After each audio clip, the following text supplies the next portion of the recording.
ગુંદિયા ગામના કોઝવે પરથી તણાયેલ યુવાનની ચોથા દિવસે મૃતદેહ મળી આવ્યો।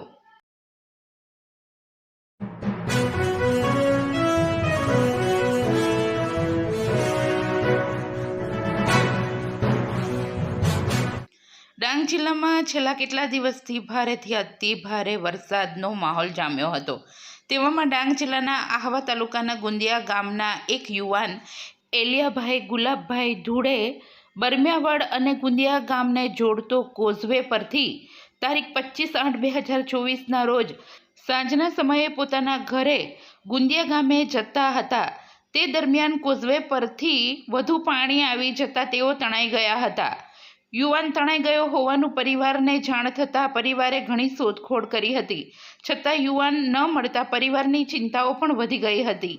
પૂરમાં તણાયેલ એલિયાભાઈના નાના સંતાનોમાં એક પુત્ર અને એક પુત્રી છે।